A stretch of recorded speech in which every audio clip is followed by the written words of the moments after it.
The holographic message flickered to life in the war room of the UNSC Indomitable, casting an eerie blue glow across General Mia Chen's scarred face. The Galaxy King's messenger, a slithering Vexthar diplomat, delivered the ultimatum with barely concealed contempt.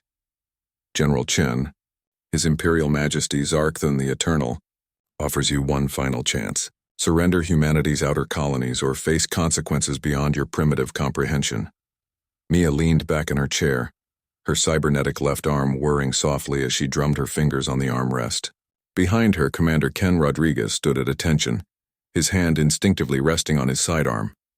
The rest of the command staff watched in tense silence.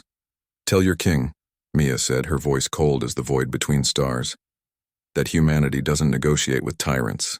We didn't crawl out of Earth's gravity well just to kneel before another despot." The Vexthar's segmented body rippled with what might have been amusement or rage. With their species, it was hard to tell. "Your defiance has been noted, General." His Majesty anticipated this response.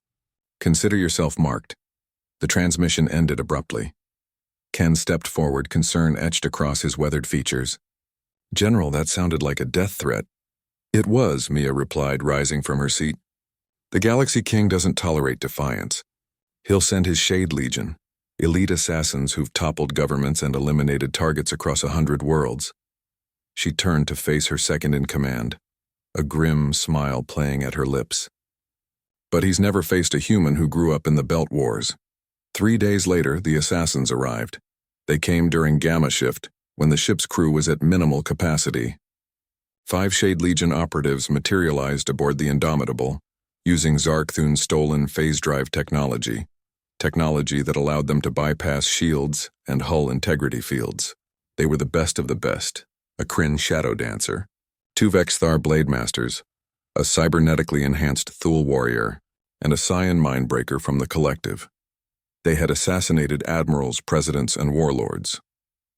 They had never failed a mission. They found General Chen in her private quarters, apparently asleep. The Kryn moved first, its form barely more than a distortion in the air as it glided toward the bed. The Scion reached out with invisible tendrils of thought, seeking to paralyze the general's mind before the kill. The Vexthar took flanking positions while the Thule warrior prepared to crush any resistance with its enhanced strength. The bed exploded, not with the general's body, but with a pre-positioned plasma mine that Mia had rigged 3 days ago. The Kryn disintegrated instantly. The Scion's shields flared and failed, its delicate nervous system overloaded by the electromagnetic pulse. 1 Vexthar lost 3 of its 6 limbs. Mia dropped from the ceiling vent, her combat armor already deployed, her pulse rifle spitting superheated rounds. The wounded Vexthar fell before it could even turn. The Thule warrior swung its massive arm, but Mia was faster. Decades of zero-G combat had taught her to move like liquid death. She ducked under the blow, planted a shaped charge on its chest, and rolled away. The explosion rocked the quarters. The final Vexthar Blademaster proved more challenging. It was fast, faster than anything Mia had fought before. Its monomolecular blade sang through the air, forcing her to give ground.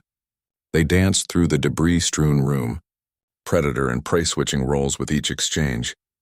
Then Ken and his security team breached the door. The distraction lasted only a heartbeat, but that was all Mia needed. Her cybernetic arm shot out with hydraulic speed, catching the Vexthar's blade between reinforced fingers. Sparks flew. The alien's multifaceted eyes widened in shock. Nothing should have been able to stop that blade.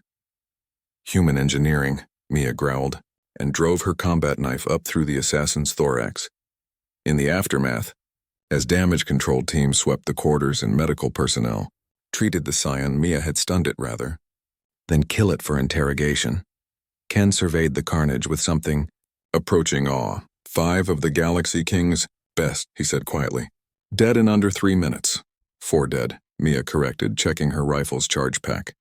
"The Scion lives. I want intelligence," and she paused, then added, "But we're not done yet. Get me communications. I need to send a message." 6 hours later, a courier ship arrived at the Galaxy King's throne world of Zarkthun Prime. The automated vessel contained no crew, no weapons, no threat, just a cargo hold and a simple holographic projector. When Zarkthun the Eternal's servants opened the container, they found 4 stasis-sealed heads arranged in a neat row. The holographic projector activated, displaying General Mia Chen in full dress uniform, her medals gleaming, her expression carved from stone. "Your Majesty," she began, her voice echoing through the throne room where the transmission was inevitably broadcast. "I'm returning your property. The Shade Legion's reputation appears to have been somewhat exaggerated. I'm keeping the fifth assassin alive. A scion has so much interesting information to share under the right persuasion."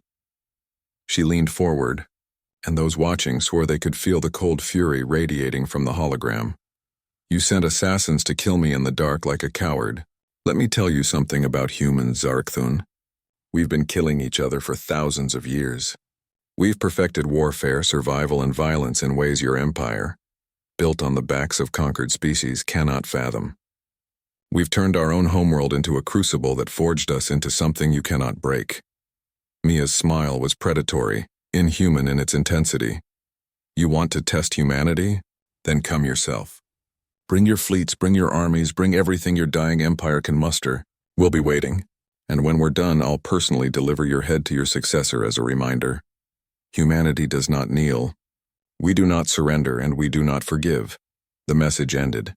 In his throne room, Zarkthun the Eternal stared at the foreheads of his finest assassins. For the first time in 3 centuries of rule, the Galaxy King felt something he'd almost forgotten: fear. On the Indomitable, General Mia Chen turned to Ken. "Prepare the fleet. If Zarkthun has any spine left, he'll come with everything he has." "And if he does?" Ken asked. Mia's smile was fierce. "Then we'll show him why you don't mess with Earth's children." The war was just beginning, but the galaxy was about to learn a hard truth. Humanity had spent millennia preparing for this moment. And they were very, very good at war. The end.